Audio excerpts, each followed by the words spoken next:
نعبد وإياك نستعين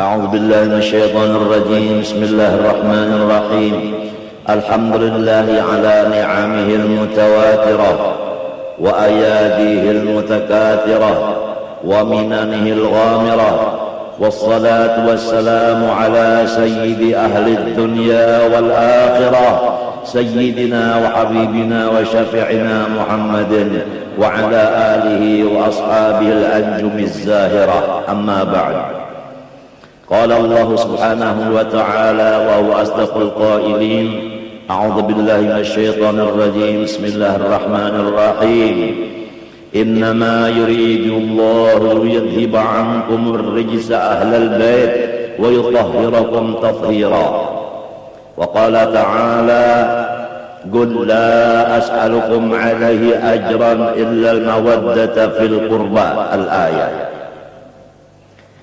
وقال صلى الله عليه وآله وسلم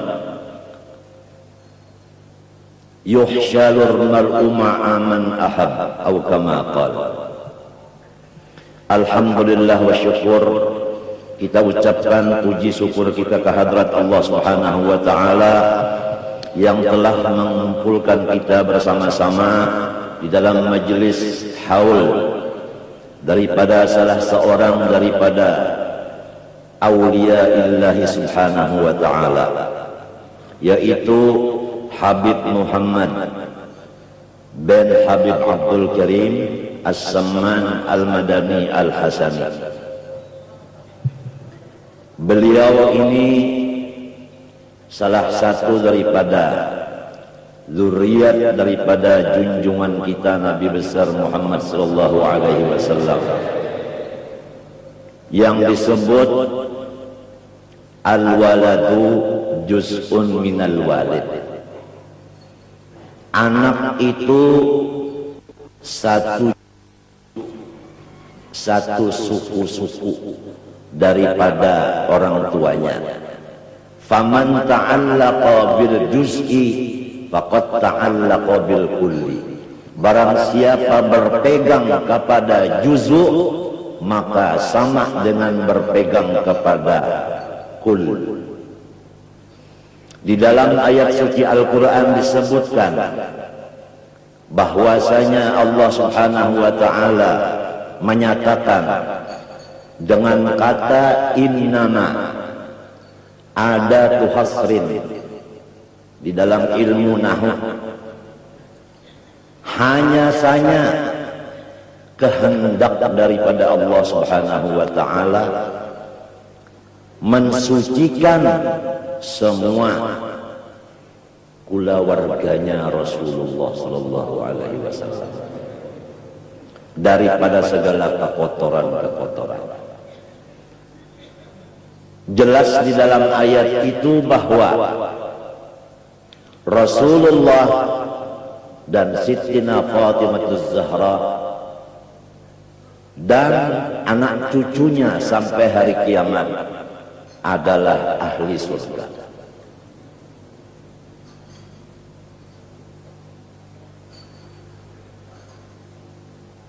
Di dalam ayat lain lagi,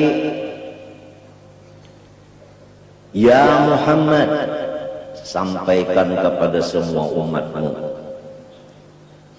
aku tidak ada mengharap apa-apa imbalan dan balasan daripada kamu atas kesusah payahan mengajar dan memimpin kamu.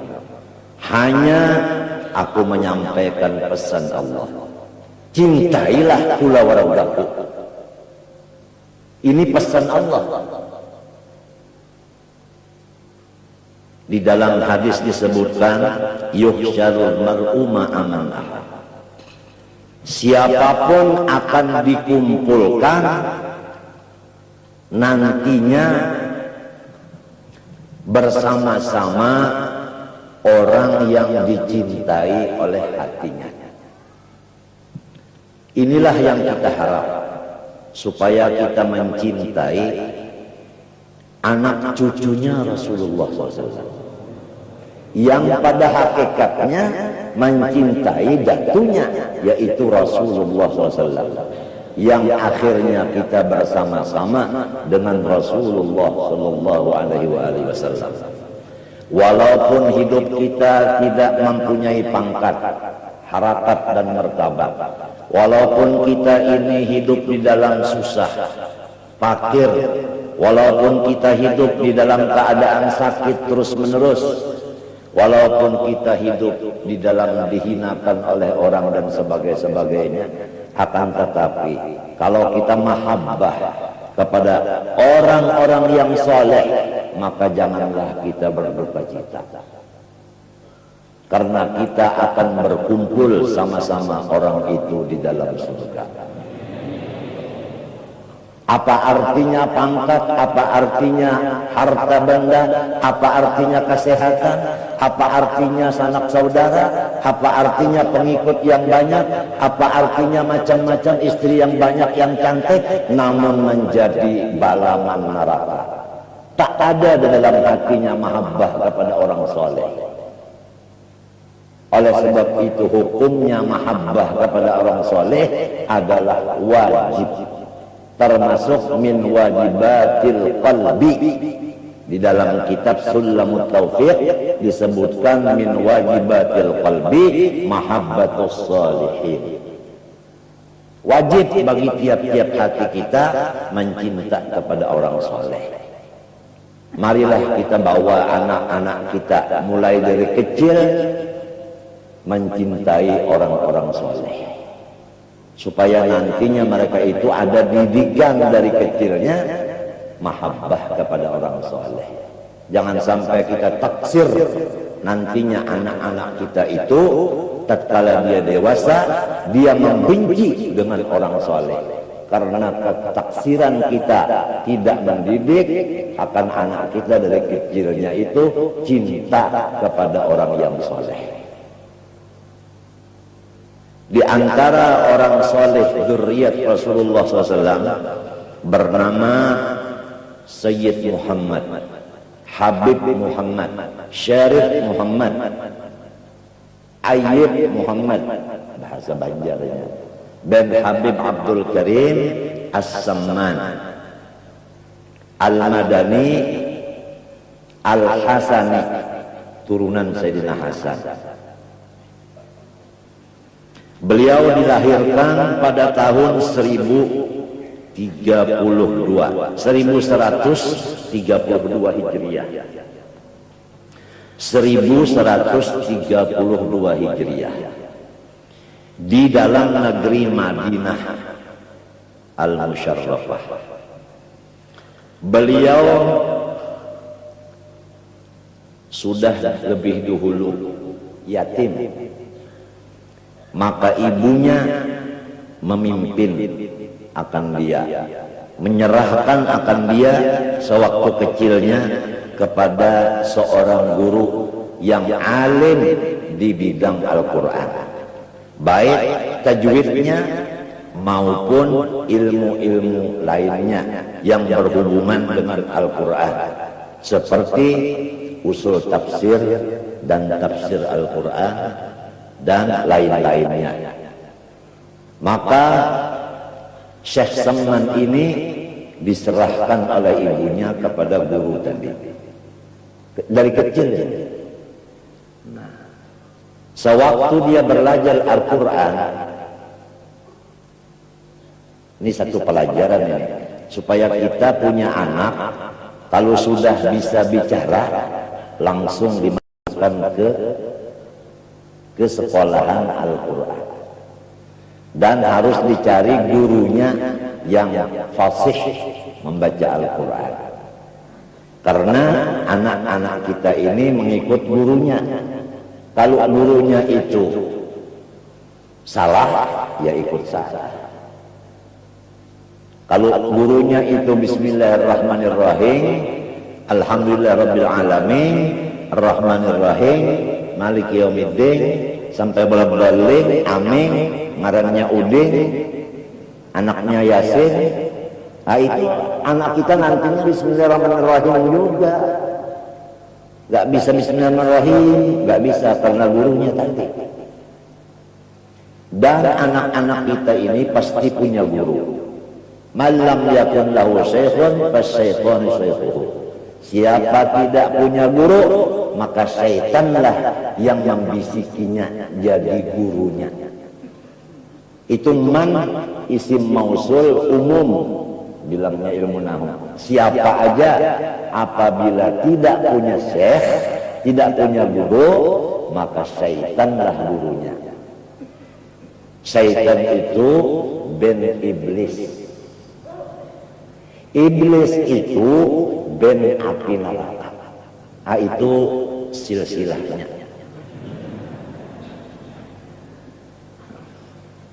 Mungkin bapak-bapak sudah tahu itu masalahnya. Syaitan bin iblis, iblis bin neraka.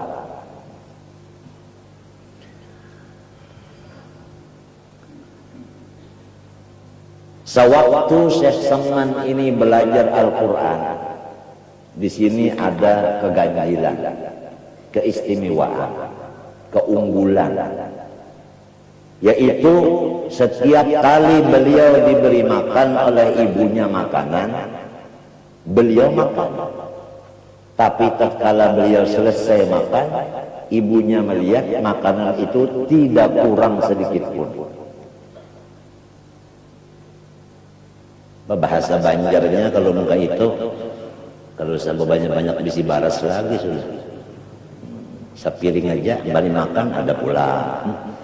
Karena malam makan sepiring ada pulang. Jadi ibunya ini melaporkan kepada gurunya yang mengajari Quran tadi. Hal yang demikian spontan dijawab oleh gurunya. Hai ibunya Syekh Seman, kamu jangan ragu bahwa anakmu ini sudah diberi pangkat wali kutub dari kecil. Aduh, bagaimana bahagianya seorang ayah dan ibu punya anak dari kecilnya sudah diberi pangkat waliullah. Orang wali itu tanda-tandanya menurut di hadis yang lebih sahih itu dua. Pertama, pemurah. Yang kedua, tidak pemarah.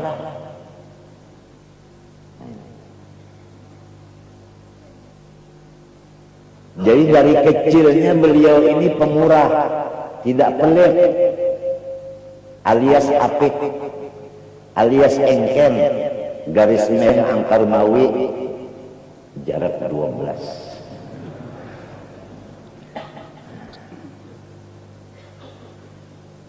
As-sakhiyu habibullah walau kana jahilan. Ma jabalallahu waliyan illa bisakha'i wa husnil khuluq atau kama qala sallallahu alaihi wasallam. Tabiatnya wali-wali itu dua. Ini tradisinya wali-wali itu dari kecilnya ini. Yang disebut orang barat kalau tradisi dari kecil insting. Itu tabiat fitriyah namanya bahasa Arabnya. Insting. Ada Inggrisnya juga sedikit. Sebab kita ini dijajah oleh Inggris dengan bahasa. Jadi tabiatnya semua aulia itu pertama bis as-sakha, murahan atau sosial. Yang kedua wa husnul khuluq.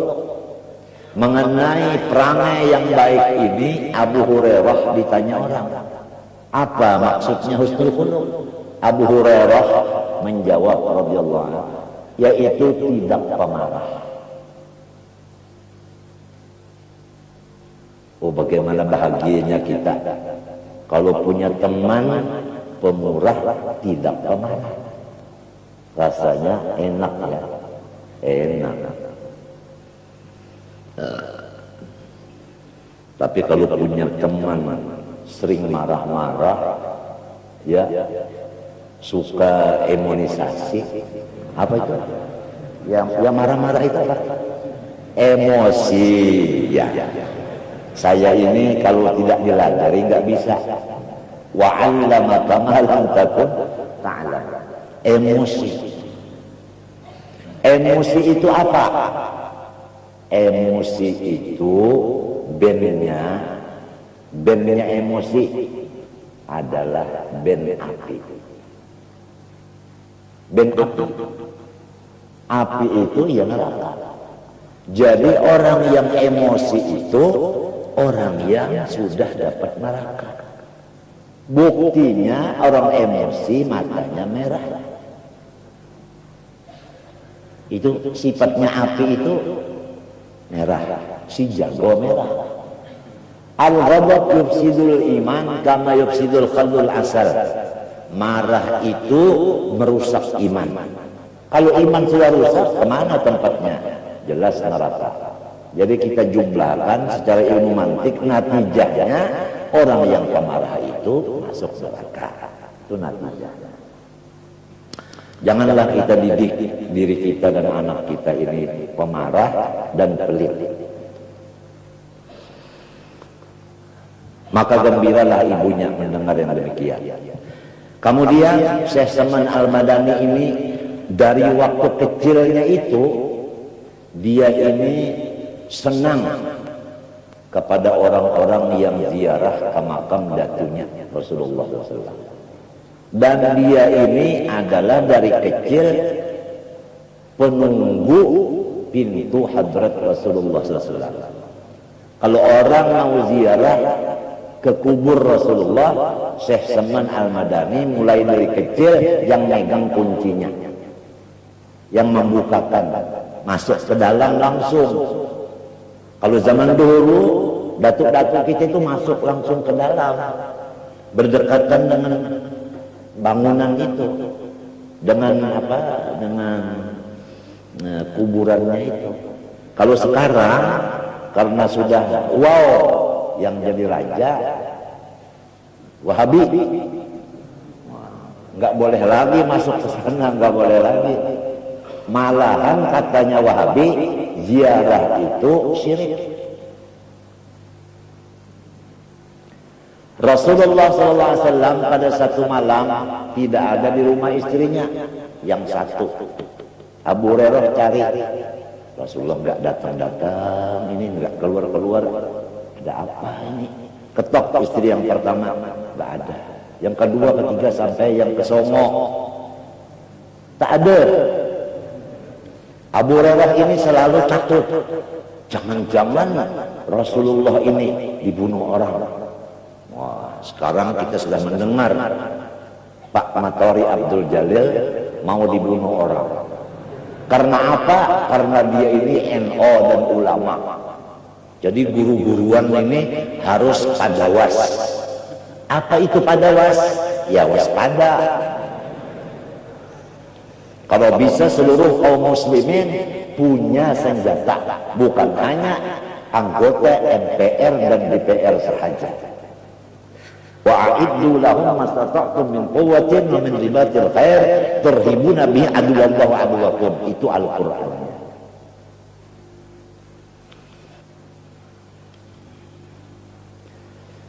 Sekalinya Rasulullah SAW itu dicari-cari nggak ketemu, Abu Hurairah melihat cahaya nur Rasulullah SAW ada di kuburan Baqi'il Gharqad di Madinah. Abu Hurairah itu selalu membuat lubang dari bawah fondasi pagar kuburan tadi dengan tangannya sendiri. Kemudian dia masuk, dia mendekati Rasulullah SAW. Tengah malam Rasulullah ada di kuburan. Ya. Diperhatikan oleh Abu Hurairah. Rasulullah SAW minta kepada Allah keampunan atas dosa dan kesalahan dirinya dan seluruh muslimin muslimat. Artinya Rasulullah ziarah ke kubur. Rasulullah berdoa minta kepada Allah di pekuburan. Kalau disebutkan bahwa orang ziarah itu musyrik, berarti Rasulullahnya musyrik. Siapa yang berani bilang begitu? Tapi kira-kira yang hadir ini semua orang ahli sunnah wal jamaah, semua orang yang senang ziarah.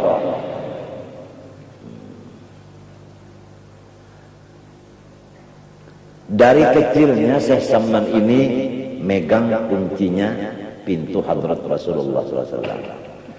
Dan apabila orang yang mau ziarah ke kubur Rasulullah itu ternyata orang itu masih di dalam thalabatul ilmi, artinya masih di dalam belajar.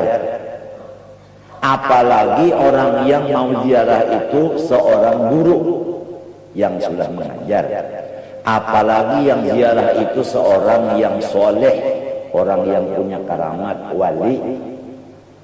Maka yang tiga golongan ini dipersilahkan oleh Syekh Saman mulai kecilnya lebih dulu naik ke rumahnya, diberi makan dan minum.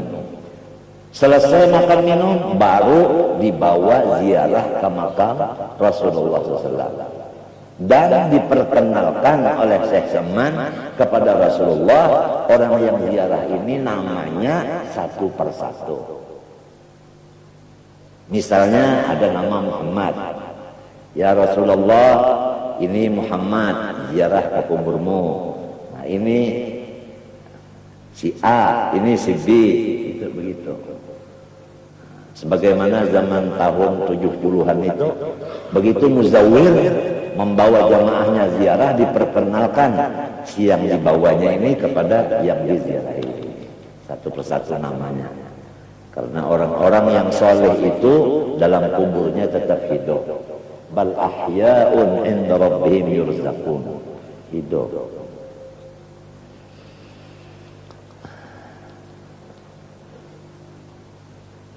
Beliau mulai dari kecilnya selalu memuliakan ibu bapaknya. Dan beliau terhadap orang-orang ulama dan orang-orang yang menuntut ilmu dan orang yang soleh selama berada di kota Madinah, maka Syekh Saman inilah yang menjadi khaddam bagi semua tamu itu.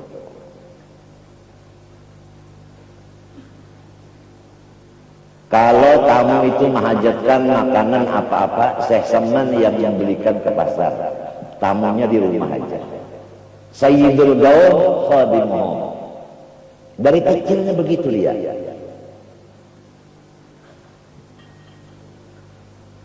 Dan dia ini dari kecilnya sudah memusyahadahkan akan wahdaniyatullah. Artinya tidak terbimbing hatinya itu dengan Allah. Tetap apa yang dilihatnya tidak melupakan kepada Allah. Apa yang didengarnya tidak melupakan kepada Allah. Maqam musyahadah, yaitu u'budillah ka'annaka tarah. Itu maksudnya musyahadah. U'budillah ka'annaka tarah. Beribadalah seakan-akan melihat Allah. Ini maqam musyahadah. Syekh Saman dari kecilnya sudah dapat musyahadah. Orang kalau dapat maqam musyahadah,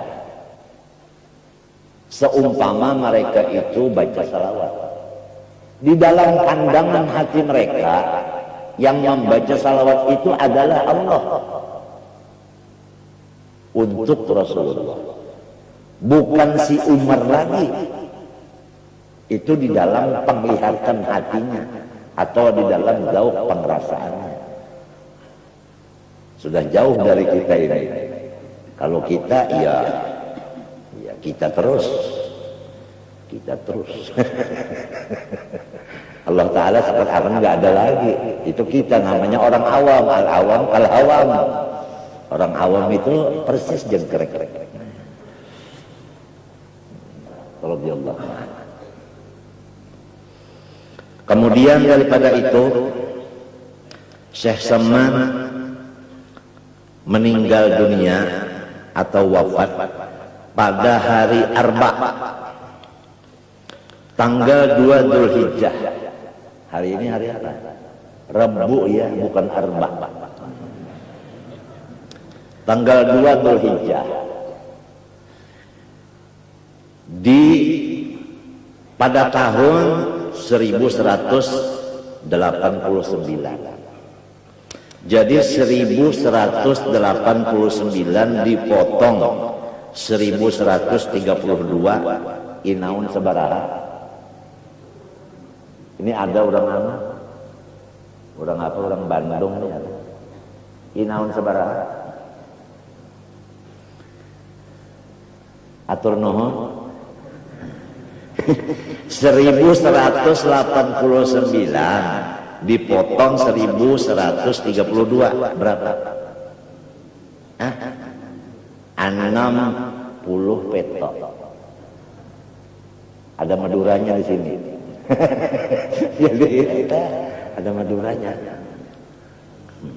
Di sini ada juga orang yang mengajarkan dosen bahasa Inggris. Jadi ada instingnya tadi. Jadi semua kena. Ya itulah umur beliau, padat dengan ibadah dan ilmu. Inilah tujuan hidup kita, hanya dua. Pertama, waktu diisi dengan menuntut ilmu. Yang kedua, diisi dengan ibadah kepada Allah. Itulah dua tujuan hidup kita. Imam Ghazali membuat lagi di dalam kitab Ihya dengan dasar yang kuat. Hidup di alam dunia ini tujuan dua. Pertama, tidak boleh sakit hati. Ngerti semua? Gak boleh sakit hati, gak boleh sedih. Itu pertama itu. Siapa aja. Ini ada orang Betawi.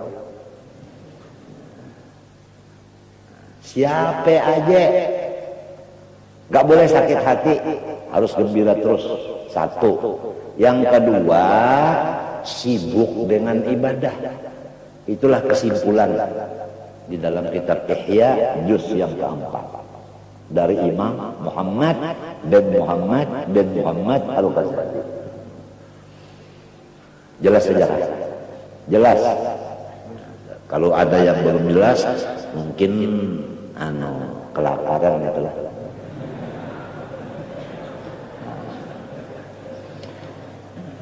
Jadi jangan ada yang sakit hati lagi, jangan. Jangan ada yang sakit hati. Gembira terus, syukur terus. Masa orang baca alhamdulillah 17 kali sehari semalaman, alhamdulillah dibaca tapi enggak dihayati, katanya orang sekarang dihayati.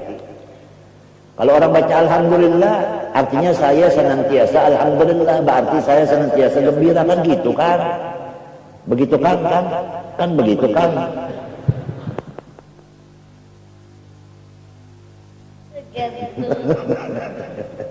Gembira terus. Yang kedua, sibuk dengan ibadah. Sama ada ibadah tafakkur, sama ada dalam ibadah nadhar, sama dengan ibadah mutala'ah dan lain-lain. Pokoknya ibadah. Ibadah itu dua aja, wajib sunat, sunat wajib. Sunat ya, sunat. Bukan basunat, bukan. Kalau basunat, kalau sampai 3 kali basunat, habis.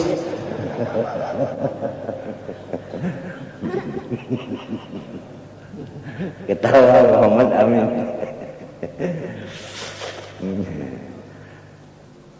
Jadi harus gembira terus. Bapak-bapak, kalau hati kita itu gembira, apa yang kita lihat itu jadi pelajaran, jadi ilmu. Apa yang kita dengar jadi ilmu.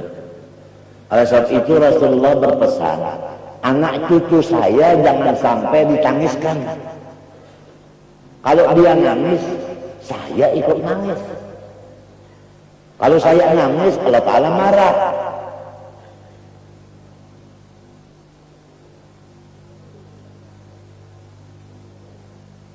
Nah ini, Ya mudah-mudahan nih Muhammad Amin nih dengan adiknya Ahmad Hafi itu jangan ada yang menangiskan.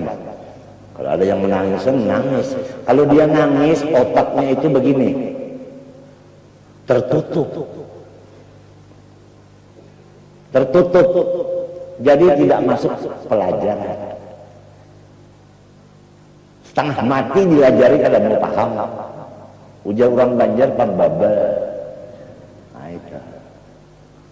Saya kulus sufaha. Dia jawab apa? Saya kulus sutaha. Sutaha. Bilangnya gurunya sutaha itu mertua saya.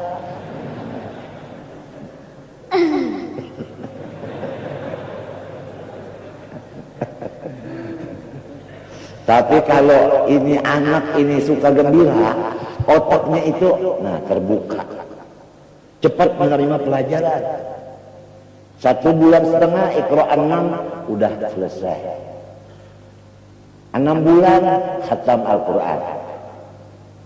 1 bulan sudah 1 juz setengah hafal. Doakan panjang umurnya. Ini akibat daripada jarang sedih, jarang nangis, senang terus. Ibunya juga begitu, jarang nangis, senang terus. Ya paling 2 kali nangis waktu melahirkan. Saya bilang nangisnya 2 kali, tapi senangnya berapa kali dong? Yang penting rasanya, Bung. Emangnya di bulan ada coklat?